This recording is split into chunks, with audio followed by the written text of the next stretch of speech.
نيكست ستيب هنغاوي داهاتوي تويا. بداية بنحب نرحب بالأستاذ الدكتور رئيس جامعة ديالا. أهلا وسهلا فيك دكتور. أهلا بكم. دكتور، بداية كيف شفت مدينة السليمانية وكيف شفت الأجواء بالمدينة؟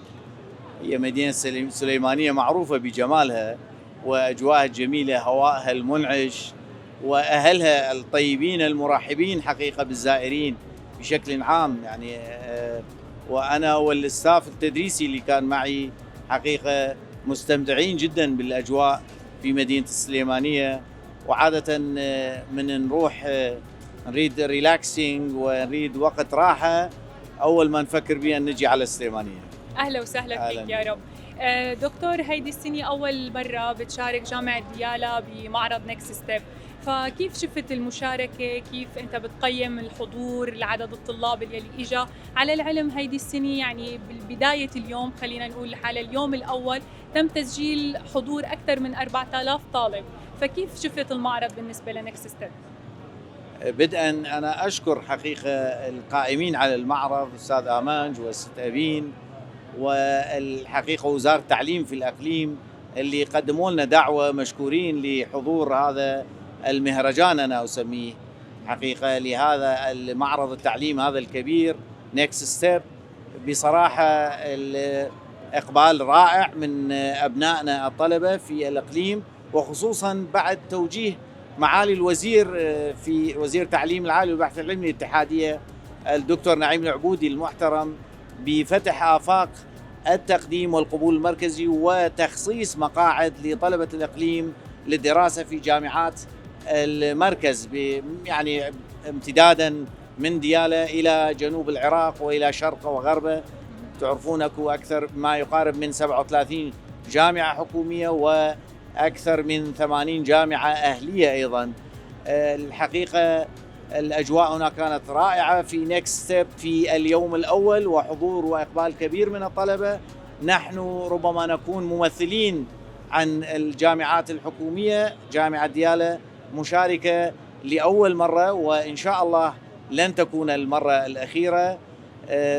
كان معي ستاف ومتواجدين حاليا ستاف من كافة كليات الجامعة التي تعدادها 15 كلية بأقسامها العلمية، وكان هناك تفاعل كبير بين طلبة الإقليم والقائمين على البوث الخاص بجامعة ديالا في شرح البرامج الدراسية للطلبة وإيضاح تفاصيل التخصصات المتوفرة في جامعات الاتحادية جميعا لدعم الطلبة وتنويرهم في الحقيقة لاختيار التخصصات التي تتلائم مع قدراتهم.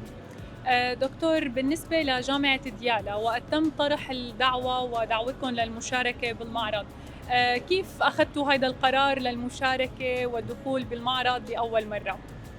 في الحقيقة جامعة ديالا سباقة في المشاركة في معارض التعليم.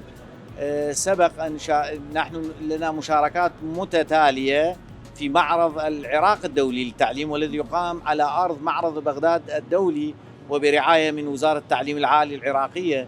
أتمنى إن شاء الله في الدورات اللاحقة لهذا المعرض أن تكون هناك مشاركات لجامعات الإقليم، وربما أنا أكون الوسيط في هذا الموضوع وأسهم في تسهيل وصول جامعات الإقليم. ومن هذا المنبر ندعو جامعات الإقليم أن تكون موجودة في معرض بغداد الدولي للتعليم. مثل ما قلت لك أنه إحنا عندنا مشاركات، وكنا سعداء جدا بأن تلقينا الدعوة الكريمة من لدن القائمين على نيكست ستيب للمشاركة. والحقيقة كان دكتور محمد اللي هو مسؤول رئيس جهاز الإشراف والتقويم العلمي في وزارة تعليم الإقليم، الرجل زميل وصديق لي، كنا على تواصل أنا معه، فذكر لي أنه هناك مهرجان ومعرض للتعليم باسم نيكست ستيب في السليمانية، وأظهر أنه هل لكم رغبة؟ قلت له فعلا احنا يعني سعداء إذا قدمت لنا الدعوة. بالفعل تواصلت مع الجهة المنظمة وجت الدعوة وكنا سعداء بها. ورغم أننا كنا على سفر في دولة روسيا الاتحادية أيضا ووقعنا مذكرات تفاهم مع جامعات روسية. الحقيقة العديد من رؤساء الجامعات العراقية كانوا معنا، فالمشاركة كانت الوقت كان ضيق في الحقيقة، كنا عائدين من السفر وربما بعض التواصل حصل ونحن في السفر، لكن قدرنا خلال، حتى تعرفون جامعة ديالى اللي تشوفوه في بوث الخاص بجامعة ديالى تم إعداده خلال يومين فقط، كل البروشورات الخاصة بالفاكولتيز ال15 والاختصاصات تخصصات العلمية كافة، كل الطباعة والمعروضات هذه استطعنا من تنفيذها طبعا بقدرات العاملين في المطبعة المركزية لجامعة ديالى. أيضا لدينا مطبعة كانوا موجودين في الدوام يومي الخميس والجمعة أيام العطلة حتى نستعد ونستمتع بالمشاركة بكلياتنا في هذا المعرض وفي نكست ستيب لنعرف طلبة الإقليم ببرامجنا الدراسية سواء لنا أو للجامعات العراقية. طالما حضرتك ذكرت كأن الهدف من المشاركة هو خلينا نقول تعريف الطلاب بجامعة ديالى الكليات اللي هي موجودة، فينك تحكي لنا أكثر عن الطاقة الاستيعابية لجامعة ديالى، كليات جامعة ديالى، وهل حققتم الهدف من مشاركتكم بمعرض نكست ستيب؟ سؤال جميل من حضرتك. حقيقة احنا بدنا أن نعرف عن جامعتنا. جامعة ديالى فيها 15 كلية أو فاكولتي، والكليات فيها ما يقرب من 54 تخصص أو قسم علمي في هذه الكليات. عدد الطلبة يقارب 30,000 طالب في جامعة ديالى. لدى جامعة ديالى ولدى معظم كلياتها تقريبا دراسات أولية وعليا، أي لدينا دراسات الأولية طبعا في تخصصات الطب. كلياتنا هي تشتمل على الطب والهندسة والعلوم والقانون والإدارة والاقتصاد، كلية الزراعة، كلية الطب البيطري، إضافة إلى 5 كليات في مجال التربية، هي كليات التربية الإنسانية والصرفة والمختلطة، وكلية التربية الرياضية أو التربية البدنية وعلوم الرياضة، وكلية العلوم الإسلامية لدينا أيضا. ومعظم هذه الكليات لديها برامج في الدراسات العليا الأولية كما أسلفت.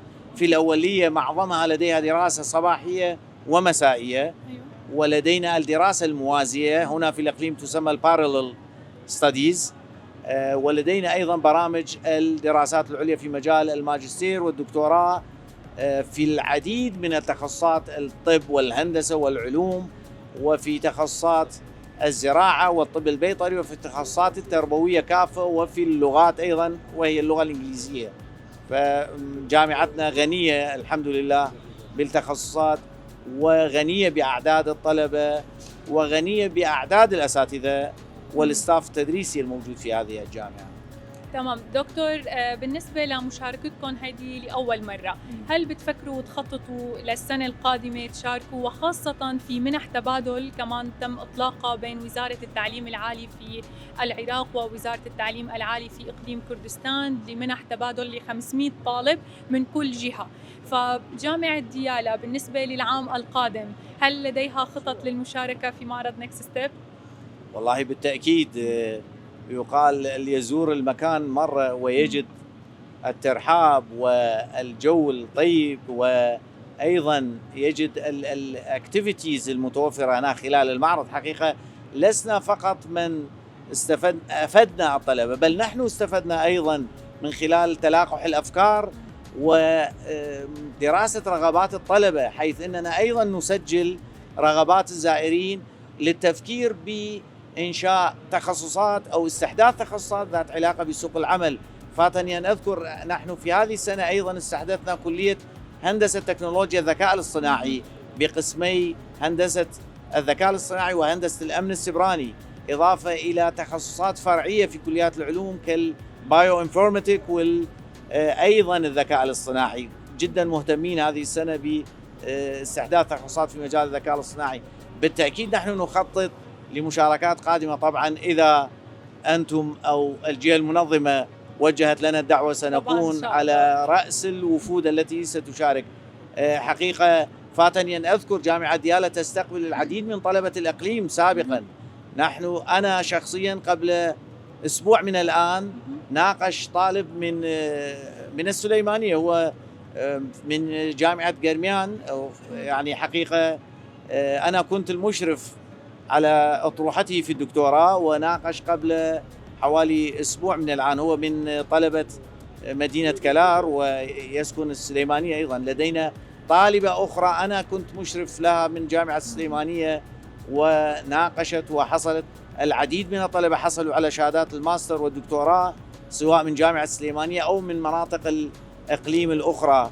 من هنا دعوة لطلبة الإقليم أن يزوروا المعرض ليتعرفوا أكثر على البرامج المتوفرة سواء في جامعة ديالى التي هي الأقرب جغرافيا إلى الإقليم، كونها قريبة من خانقين، مدينة خانقين ما يقرب من ساعة وربع عن مدينة خانقين، وأن يستفادوا من الفرص المتاحة في الجامعات الأخرى في المركز، حيث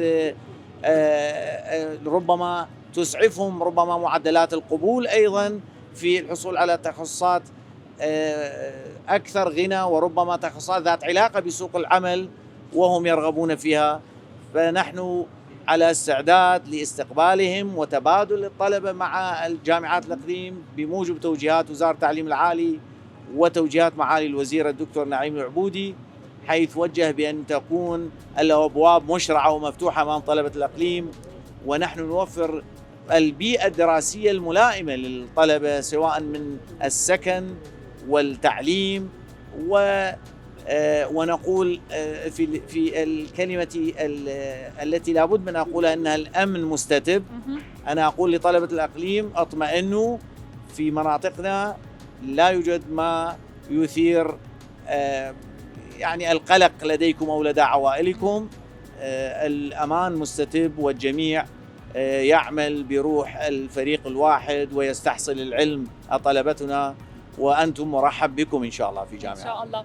بتشكرك كثير دكتور، وبالفعل مشاركتكم كانت كثير قيمة، ونحن كثير سعيدين بمشاركتكم، وشكرا لكم جدا. وإن شاء الله نلتقي في العام القادم. شكرا جزيلا، وأنا أشكر الفريق معك على اللقاء هذا، وأعطيتونا الفرصة أن نوضح شيء عن برامجنا، وأن نرسل رسالة مودة وحب إلى أبنائنا طلبة الإقليم أن هلموا إلى جامعاتنا وتعالوا للدراسة هناك. نحن نريد، ستجدون الأحضان التي تستقبلكم، وكما أنتم تستقبلوننا بود هنا في مدينة السليمانية ستجدون نفس الاستقبال وربما أكثر هناك في جامعاتنا إن شاء الله.